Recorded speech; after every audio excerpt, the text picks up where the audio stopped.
Vamos orar antes de começarmos. Pai eterno que estás nos céus, estamos aqui na Tua presença, agradecendo a presença dos Teus filhos que estão aqui. Amém. Obrigado porque eles escolheram estar aqui. Amém.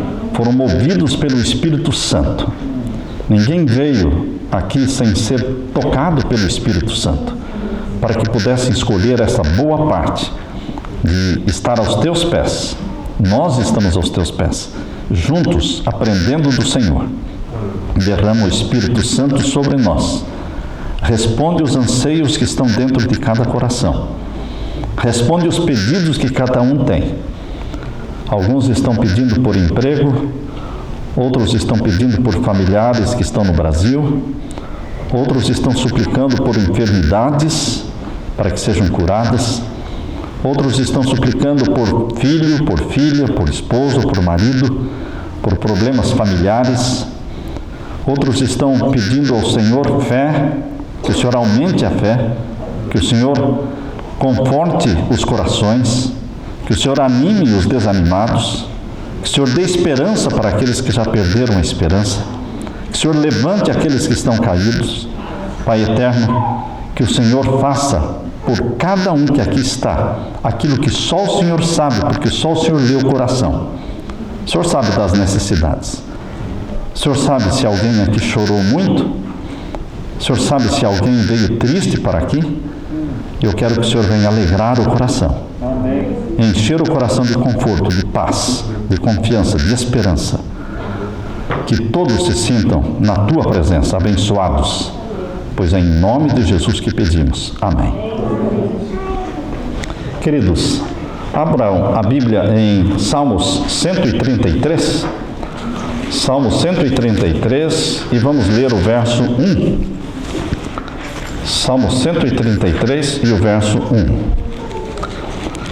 Este salmo que nós vamos ler com vocês é um salmo escrito por Davi e está falando sobre a bênção da união entre os irmãos. Ninguém tinha mais autoridade para falar sobre isso do que Davi. Porque Davi tinha uma família grande, tinha uma família toda encrencada, Davi tinha uma família toda brigada, filhos que brigavam uns com os outros, filhos que se mataram uns aos outros, filhos que abusaram, irmão abusando de irmã. O próprio filho Absalão realmente fez muita maldade para o próprio pai Davi. Então, quando Davi escreveu esse salmo, queridos, ele estava pensando em que bênção seria se todos os irmãos pudessem viver em união. Porque era a experiência própria. Ele chorava, ele molhava o travesseiro toda noite, pensando nas contendas, nas brigas entre os seus próprios filhos. Então, quando você estiver lendo aqui, lembre-se que Davi tinha isso em mente quando ele escreveu o Salmo 133. Vamos ler então, verso 1. Ó, quão bom e quão suave é que os irmãos vivam em união. É como óleo precioso sobre a cabeça que desce sobre a barba de Arão, e que desce a orla dos seus vestidos. Pense que o óleo que era derramado sobre a cabeça de Arão, Arão foi ungido com óleo, e o óleo desceu pela cabeça de Arão, desceu pela barba de Arão e caiu, respingou sobre a sua roupa. E ele está comparando isso como sendo a bênção da união entre os irmãos. E ele comparou também a bênção da união com o orvalho, no verso 3. Como orvalho de Hermon, que desce sobre os montes de Sião, porque ali o Senhor ordena a bênção e a vida para sempre.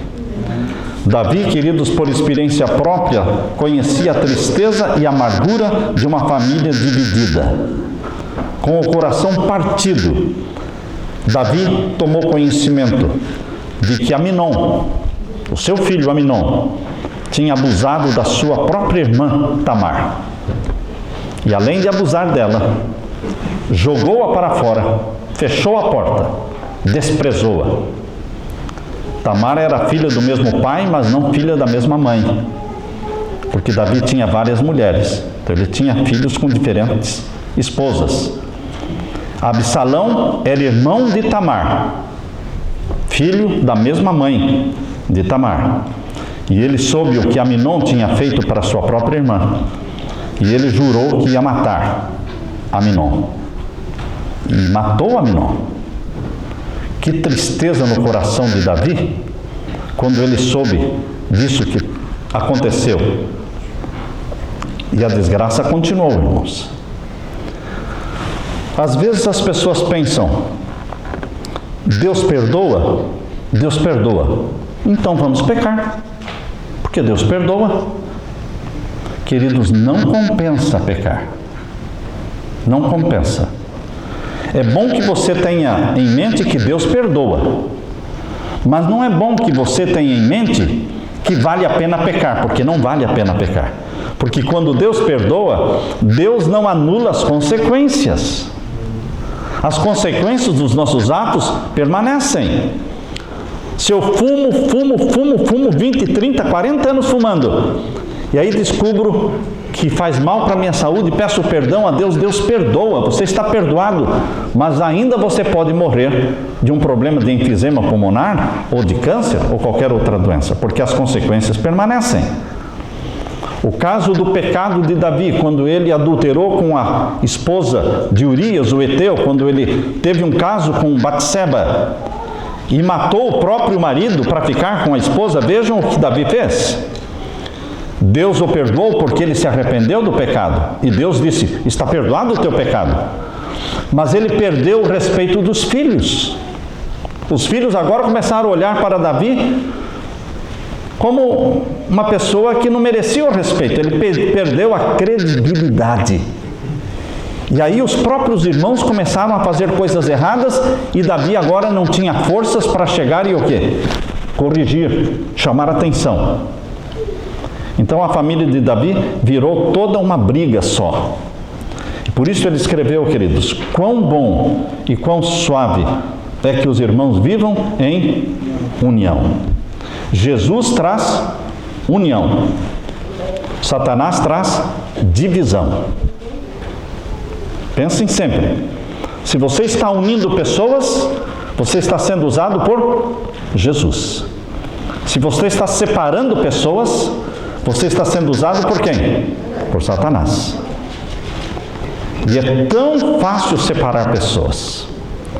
É tão fácil você chegar para uma pessoa e falar, olha, o que eu vou falar para você, não diga que fui eu, mas a fulana de tal falou isso de você, falou aquilo de você. Ah, é? Safada. Que sem vergonha. Ela falou isso, teve coragem de falar. Ela falou. Mas não diga que fui eu que estou contando. Essa pessoa está sendo usada por quem, queridos? Por Satanás. Porque ela está o quê? Separando amigos. Está separando pessoas, causando divisão. Jesus une. Satanás separa. Nós precisamos ouvir, queridos, nesta família cristã, quando as pessoas vêm para uma igreja como esta, quando eu estou estudando a Bíblia com as pessoas e as pessoas começam a vir à igreja, eu digo, lembre-se sempre, você está estudando a Bíblia e se preparando para o céu, mas a igreja ainda não é o céu. Porque às vezes as pessoas se decepcionam, né? Ah, eu pensei que eu ia encontrar na igreja todo mundo santinho. Não, meu irmão, não é assim. Não é, irmão? Dentro da igreja tem pessoas bondosas, caridosas, bem cristãs, espirituais, mas tem pessoas mornas, pessoas que não estão assim, não é? Muito firmes e que a língua ainda está um pouco escorregando, não é? Porque está num lugar molhado, não é? A língua está num lugar molhado, é fácil ela escorregar. Entende, irmãos? Então, eu já quando estudo a Bíblia com as pessoas, eu preparo, olha, você está vindo para a igreja de Deus, que estuda a Bíblia, mas ainda não é o céu, porque lá dentro você vai encontrar trigo e vai encontrar joio. Então, fique preparado, porque o céu ainda vai vir, mas aqui na terra ainda não é o céu. Aí a pessoa está pronta, preparada, tá certo? Não vai se decepcionar. Então, nós precisamos ser pessoas que unem. Eu cheguei numa cidade no estado do Paraná, não vou dizer o nome da cidade, porque este sermão ele é apresentado na internet e as pessoas podem identificar quem seja a pessoa, não é? Mas é no estado do Paraná. Cheguei numa igreja onde um membro da igreja estava de mal com o outro. Não se conversava. Quando o pastor novo eu cheguei, já me disseram, o fulano não conversa com o fulano. Já foram amigos no passado. São até parentes, mas não se conversam, não se cumprimentam. Os dois sentam dentro da mesma igreja, mas bem um longe do outro. E eu e a minha esposa fomos na casa de um e perguntamos para ele, escuta, você nunca teve amizade com o fulano e tal? Não, eu tinha amizade. E nós éramos os melhores amigos. Verdade? Sim. E era bom aquele tempo? Não, era um tempo maravilhoso. Aquele cara lá e eu éramos, como irmãos. Nós saímos juntos, pescávamos juntos, jogávamos bola juntos. E ele era realmente um amigão seu, sim. E você gostava dele? Gostava. E aí ele começava, mas ele me aprontou uma, e aí falava mal. E eu ficava ouvindo. Aí eu fui na casa do outro e disse para o outro, você e o fulano já foram amigos alguma vez? Ah, lógico que já fomos. É bem que ele me falou mesmo, que ele gostava muito de você. Que naquele tempo que vocês eram amigos, você era o melhor amigo dele, que você era uma pessoa maravilhosa. E o outro ouvindo falou, verdade? Ele falou que eu era uma pessoa maravilhosa? Sim, eu não estava mentindo, certo, irmãos? Eu só estava contando o lado bom, que ele tinha falado realmente o lado bom. Eu só não contei o lado ruim. E o outro ficou todo interessado e disse, realmente eu também gosto dele. Ele também era uma pessoa maravilhosa e eu gosto dele ainda, mas aconteceram alguns problemas e assim. E eu voltava lá, na casa do outro e disse, sabe que eu fui visitar o fulano e ele me falou que tem muita saudade daquele tempo. Queridos, para encurtar a história, em poucos meses, eles estavam se visitando de novo, estavam amigos, abraçados, unidos. Se você une pessoas, você está sendo usado por Jesus. Se você separa pessoas, você não está sendo usado por Jesus. Quão bom e quão suave é que os irmãos vivam em união. Durante os sombrios dias da Segunda Guerra Mundial, quando uma nuvem de desesperança cobria as nações, porque o nazismo de Hitler estava dominando o mundo. Vocês lembram que Hitler tinha dominado já todos os países da Europa, faltava a Inglaterra e faltava a Rússia. Mas a Inglaterra, ele tentou várias vezes dominar e invadir a Inglaterra, mas a neblina era tão forte, tão densa, que ele não podia avançar com os navios, então ele recuava.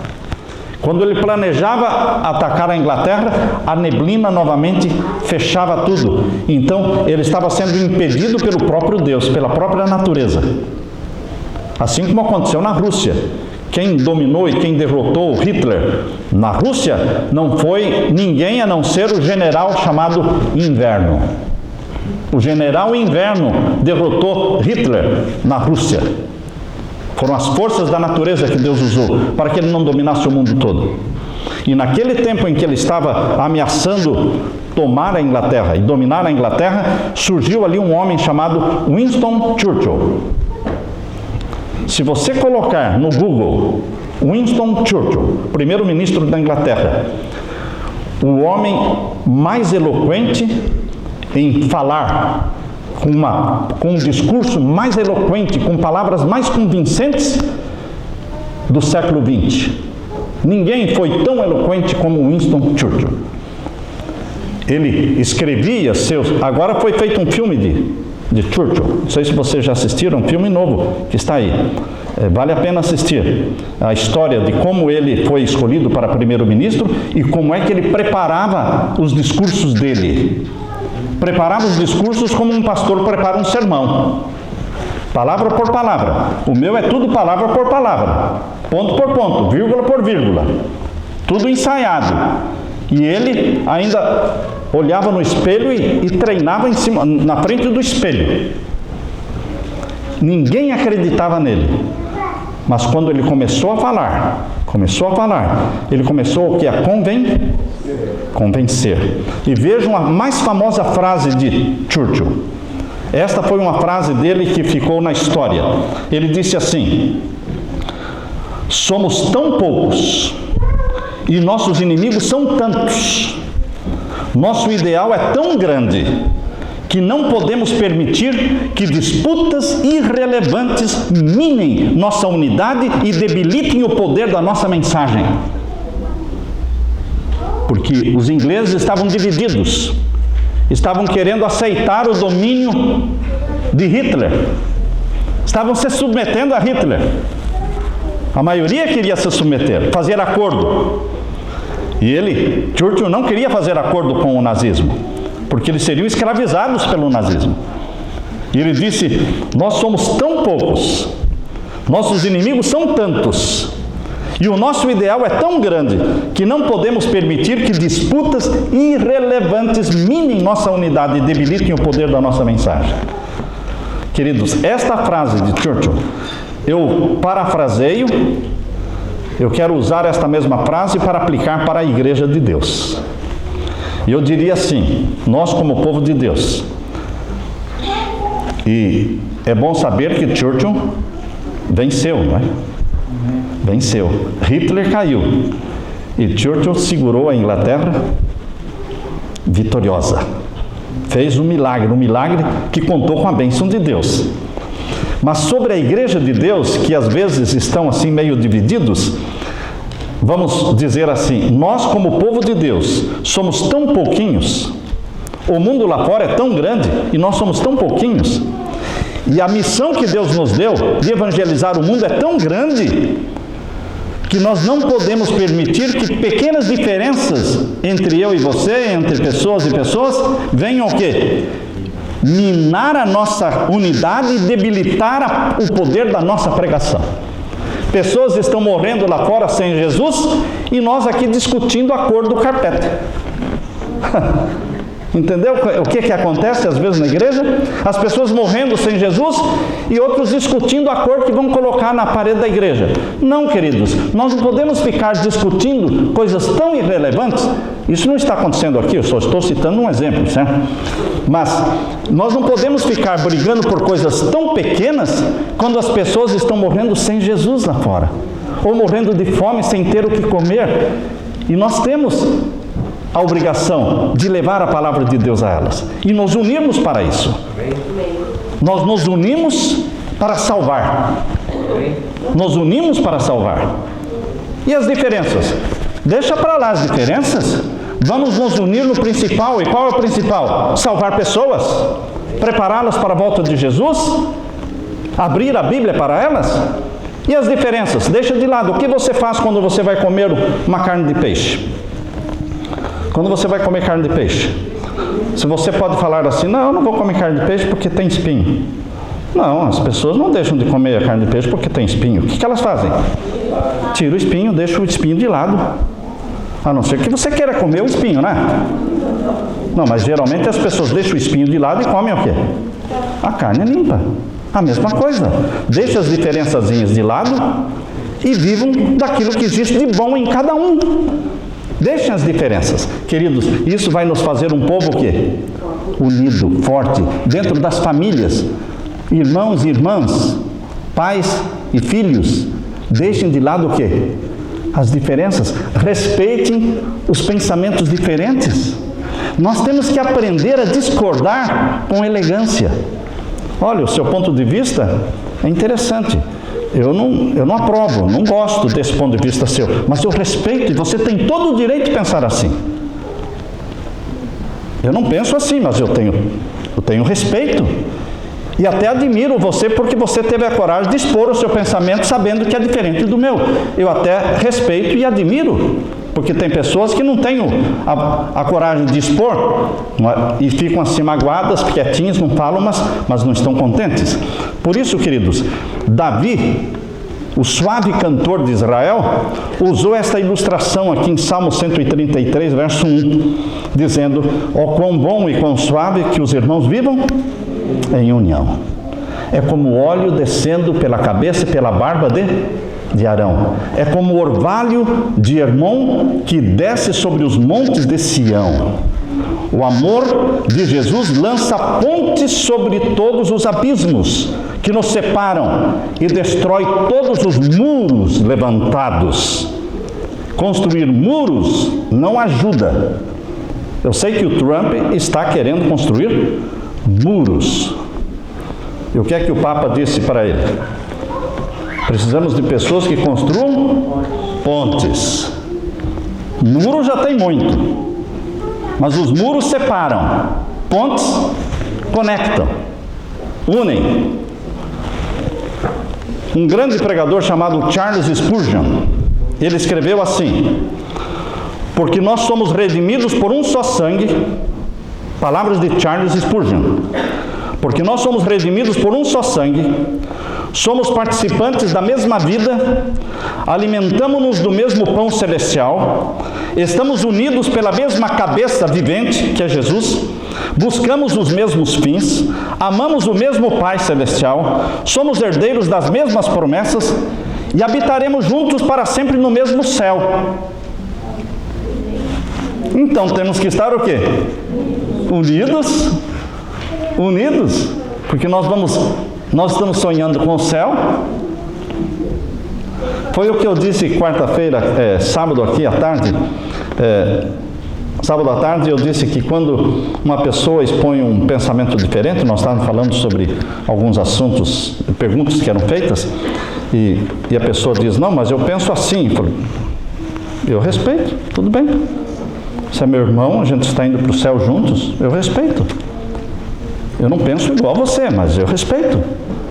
Mas você quer ir para o céu? Eu também quero, vamos juntos. Embora entre os discípulos tinha pensamentos diferentes, irmãos. Entre os discípulos, os 12 discípulos de Jesus. Mas eles estavam seguindo o mesmo Jesus. O mesmo Jesus.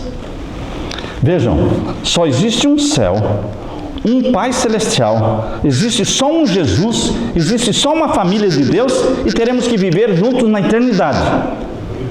E é bom a gente começar a viver juntos aqui. Amém? Aqui é o lugar para a gente provar que se suporta. Quando as pessoas são muito diferentes de você, você não consegue viver muito tempo pertinho assim. Tem que dar uma distanciazinha, certo? Tem que dar uma distanciazinha. Mas a gente se suporta numa boa. Por quê? Ele tem defeitos, eu tenho defeitos também. E eu tolero os defeitos dele porque eu também tenho os meus defeitos. E os defeitos dele irritam os meus. Mas a gente se entende, porque nós somos o quê? Pecadores, todos cheios de defeitos. Não existem amigos perfeitos, não existe pastor perfeito, não existe igreja perfeita, não existe casamento perfeito, não existe marido perfeito, não existe sogra perfeita, não é? Não existe. Mas existem boas sogras. A minha esposa é uma boa sogra. Quase chega na perfeição, mas não é perfeição. Não é? Queridos, nós não buscamos perfeição nas pessoas. Nós buscamos união. E nós usamos de tolerância. Tolerância. Mas o fulano, eu digo, seja tolerante. Tolerância? Sim, Jesus era tolerante. Jesus, ele não ficava repreendendo, ele amava. Ele era tolerante com os erros dos outros. E isso ele nunca foi tolerante consigo mesmo. Se eu for tolerante comigo, eu me perco. Vou repetir. Se eu for tolerante comigo mesmo, eu vou me perder, certamente. Agora, se eu sou tolerante com os outros e sou duro comigo, está tudo bem. Querem um exemplo? Jesus passava a noite de oração Mas vocês acham que ele exigia que os discípulos passassem a noite de oração? Não. Ele mandava os discípulos ir para casa para dormir em casa com a família. Raramente os discípulos ficavam à noite com Jesus. Raramente. Geralmente Jesus ficava sozinho. Ele era mais duro com ele e mais tolerante com os outros. Nós temos que aprender para vivermos bem em família, para vivermos bem em igrejas, para viver bem em sociedade, nós temos que aprender tolerância com os outros. Esse negócio de tolerância zero, fome zero, tudo bem, irmãos. Mas tolerância zero não funciona. A gente fica ali no pé da pessoa, não, ele fez isso para mim. Calma, companheiro, não é perfeito, ele errou. Seja tolerante. Não, para mim fez uma vez, fez para sempre, morreu. Isso é tolerância ou quê? Zero. Não funciona, meu irmão. Você vai fazer inimizade com um monte de gente, vai viver infeliz, amargurado. Você não vai encontrar gente perfeita nesse mundo. Nós não podemos usar a palavra tolerância zero. Só podemos ser duros com nós mesmos. Lembre-se que você tem todo o direito de discordar e dizer por que está discordando. Mas diga por que está discordando para a pessoa de quem você está discordando, mas não para outros. Levem com vocês esse princípio. Você discorda. Você não concorda com a pessoa. Tem todo o direito. Mas você fala para quem? Para ela. Você não vai ficar falando dela. Você fala para ela. É até bom você falar para ela, porque você pode abrir os olhos dela e ela pode dizer, eu nunca tinha pensado assim, eu nunca tinha visto desse lado. Esse ponto de vista que você está apresentando, para mim é novo, eu nunca tinha pensado desta forma. Mas se eu fico falando dela e não para ela, eu vou estar separando irmãos. Separando irmãos. E de repente as pessoas não são mais amigas e nem sabem por que não são mais amigas, porque alguém soprou no seu ouvido e você começou a não gostar de uma pessoa com quem você nunca conversou. Você nunca conversou com a pessoa e já não está gostando dela. Eu tenho uma sobrinha que é assim. Essa sobrinha minha, ela se esquenta fácil. Você começa a falar uma coisa, ela fala, tio, eu já estou com uma raiva dessa pessoa. Falei, fulano, você nem conhece essa pessoa. Não, só pelo que você contou, eu já estou. Então, pelo que você fala, você faz com que pessoas odeiem outras pessoas que nunca viram. Nós temos que ser usados por Jesus para unir, e não para... O que mais Jesus deseja é a união entre os irmãos. Abra a Bíblia agora em João capítulo 17. João capítulo 17. Hoje nós temos o costume de querer convencer as pessoas pelas doutrinas da Bíblia. Abrir a Bíblia e provar biblicamente que tal doutrina é certa. Este não era um método de Jesus. Vejam o método de Jesus de convencer as pessoas. João capítulo 17, verso 21 e 22. Todos acharam? Vamos ver qual era o método de Jesus de mostrar para o mundo a verdade. Vamos ler capítulo 17 de João, verso 21 e 22. Para que todos sejam o quê? Um.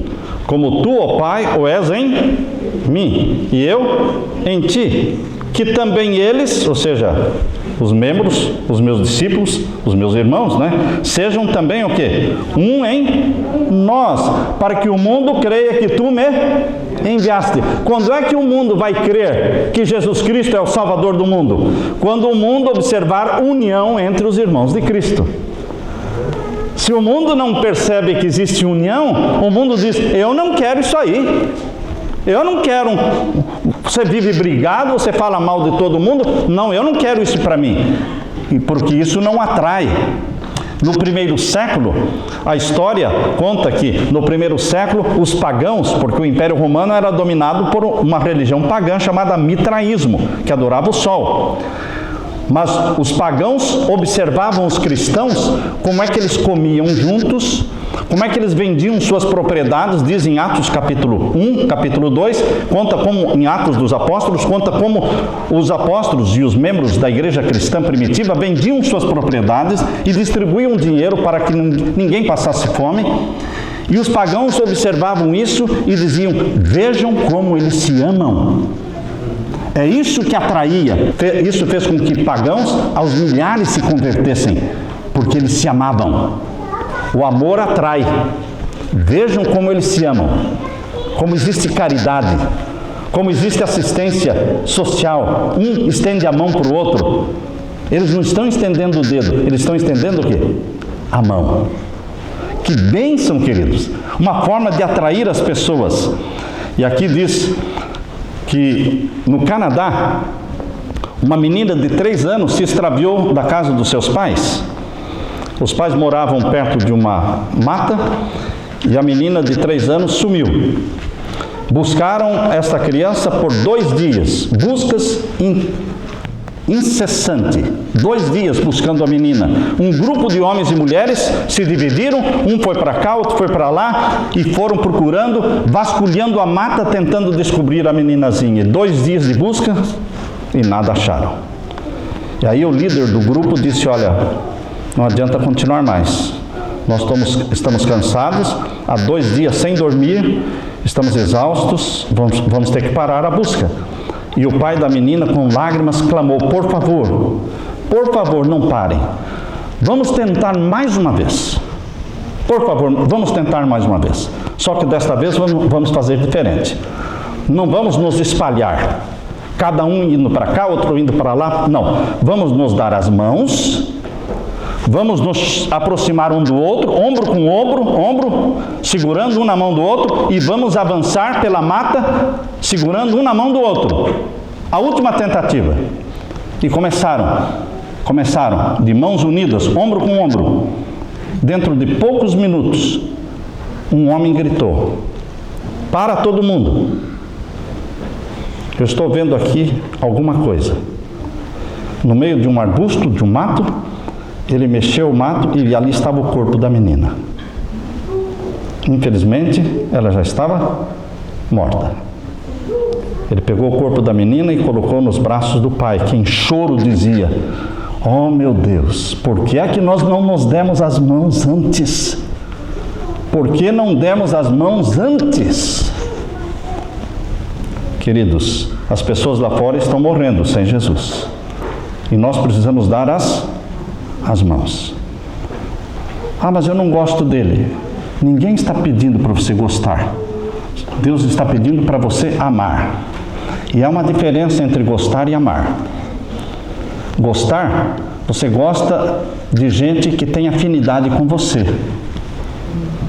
Quem gosta de esporte, gosta de gente que gosta de esporte. Certo? Quem gosta de pescar, gosta de gente que gosta de pescar.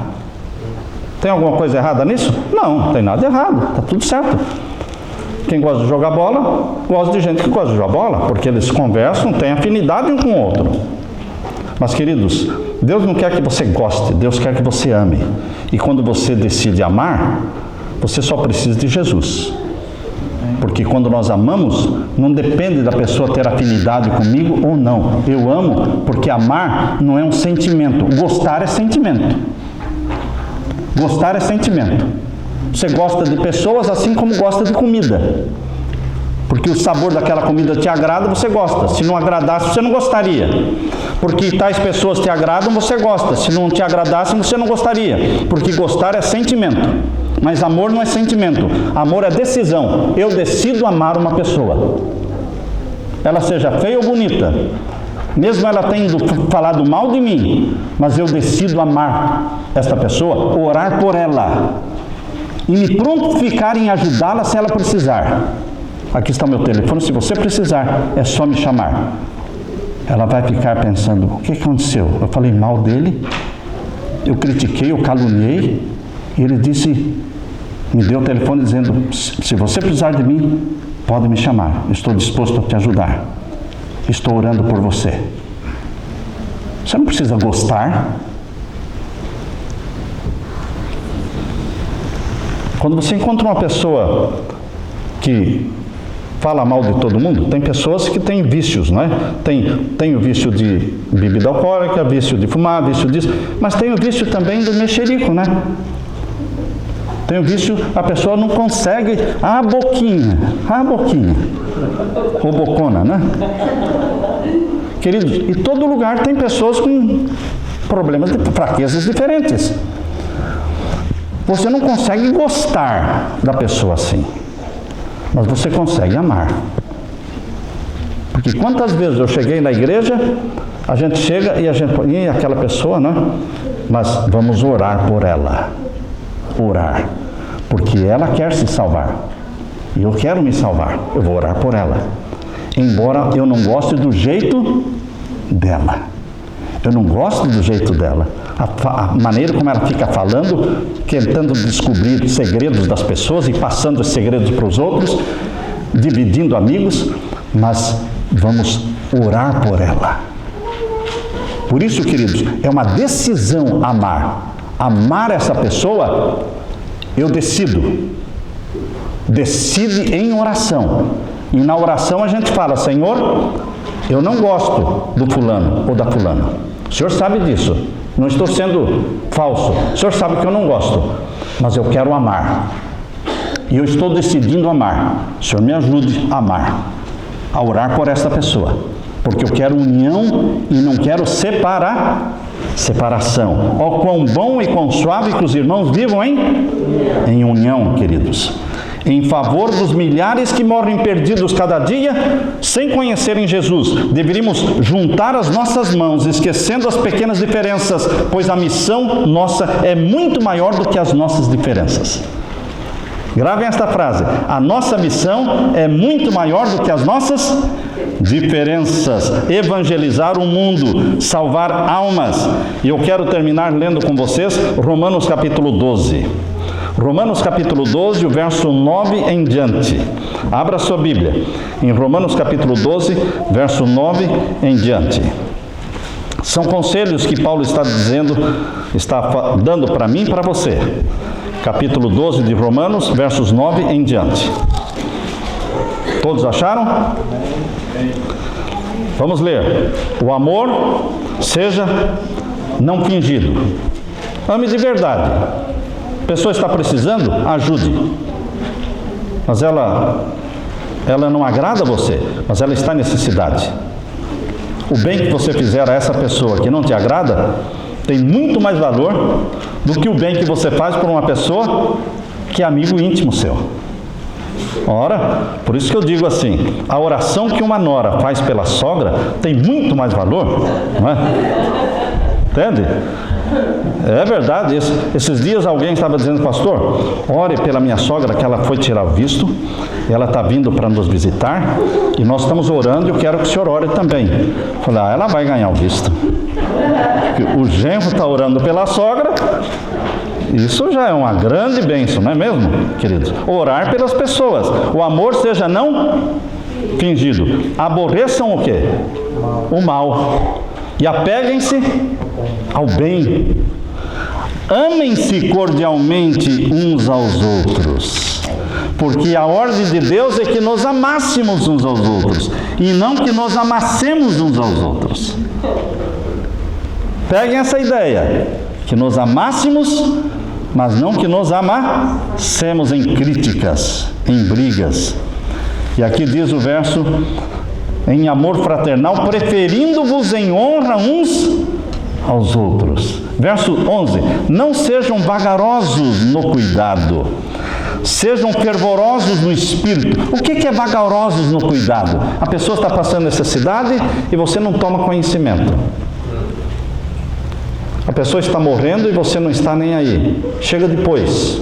Não seja vagaroso no cuidado. Cuide das pessoas que estão sofrendo. Você tem comida? Lembra-se de alguém que não tem? Você tem casas para limpar? Você tem um bom schedule? Lembre-se de pessoas que não têm? Divida. Não, isso é dividir ouro, pastor. Não dá. Isso é dividir ouro. A gente divide ouro. Isso mesmo. Lixo não precisa distribuir, não precisa dividir. A gente divide ouro, a gente dá o que é bom. Entende? Porque quando você dá, você recebe. A mão que se abre para dar é a mão que está aberta também para receber. Deus abençoa. Portanto, não sejam vagarosos no cuidado. Corram para socorrer uma pessoa que furou o pneu. Corram para socorrer uma pessoa que, enfim, acabou a gasolina. Enfim, queridos, a pessoa está em necessidade e nesse país está todo mundo correndo. Alguém tem que correr menos para ajudar mais os outros. E Deus observa as pessoas que às vezes têm até um prejuízo financeiro, mas para socorrer alguém. Ó, queridos, quando nós tínhamos aqui os pães, não é? Os pães, a distribuição dos pães. Ah, dá muito trabalho, pastor. Eu sei quanto trabalho dá. 5 horas da manhã a gente saía de casa na neve, porque aqui neva muito. E quando eu não podia ir, ia o Joédeles, lembram do Joédeles? Ia o Ronaldo, enfim, iam. Como? O Daniel. Queridos, muitas pessoas iam socorrer, não eram só, muitas pessoas. Pastor, precisou, me chama. Para ir buscar os alimentos no food bank, mesma coisa. As pessoas deixavam de limpar uma casa, deixavam de trabalhar para recolher comida, pão, alimentos, para distribuir. Ora, queridos, para que estamos aqui neste mundo? Não é para ajudar uns aos outros, darmos as mãos uns aos outros? Você sabe como é difícil chegar nesse país sem falar inglês, sem trabalho, sem ter onde morar. Nós precisamos de pessoas caridosas, que não exploram, que recebem na casa e dividem um pouco que tem. E quando essas pessoas arrumam trabalho, você diga: você não me deve nada, somente faça isso também com alguém. Faça isso também com alguém. E assim nós vamos aumentando a corrente do amor.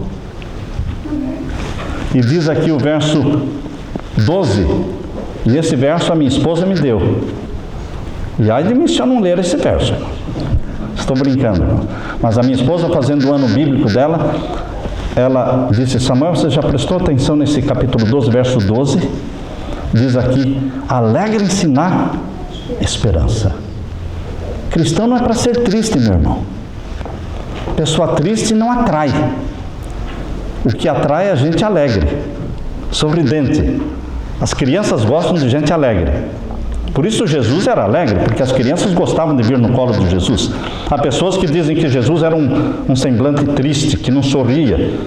Eu não sei onde é que eles descobriram isso, porque isso não está na Bíblia, irmãos.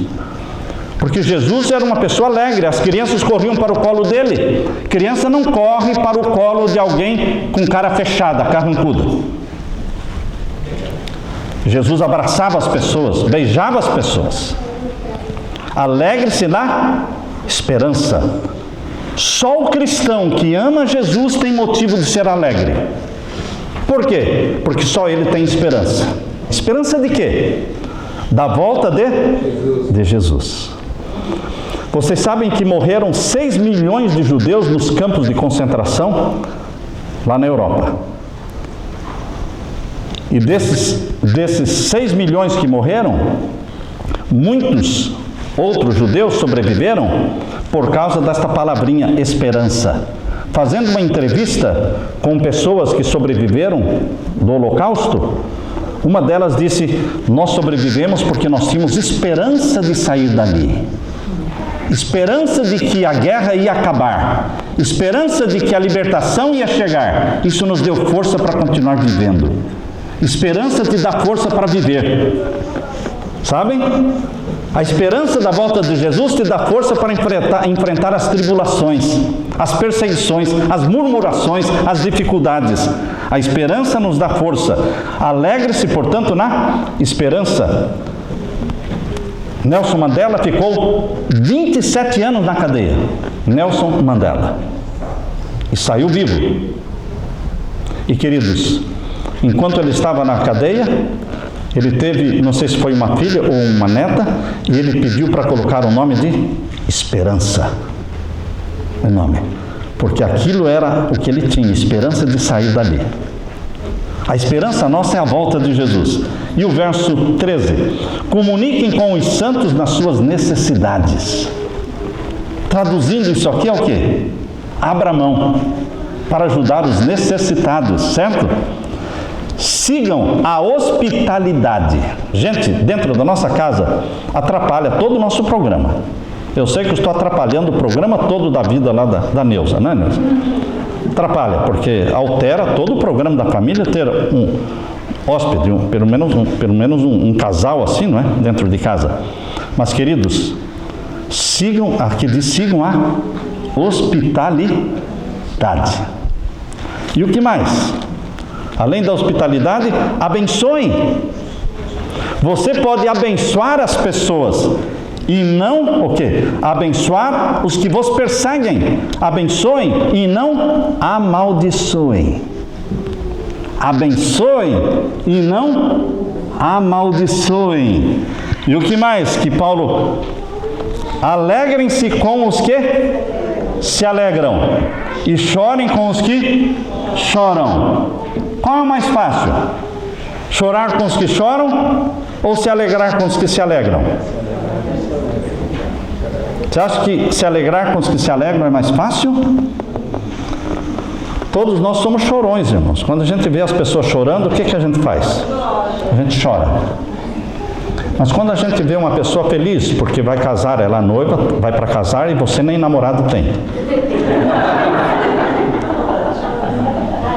É fácil se alegrar com os que se alegram?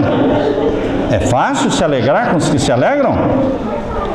A pessoa está feliz da vida e vem radiante e conta: comprei uma casa nova, comprei um carro novo, e o seu carrinho, coitado, está todo enferrujado. É fácil você se alegrar com essa pessoa? Só com Jesus no coração, irmãos. A natureza humana não me deixa me alegrar com os que se alegram. Mas quando Jesus Cristo gera em você a natureza santa dele, quando o Espírito Santo faz de você um filho de Deus, você começa a se alegrar com os que se alegram.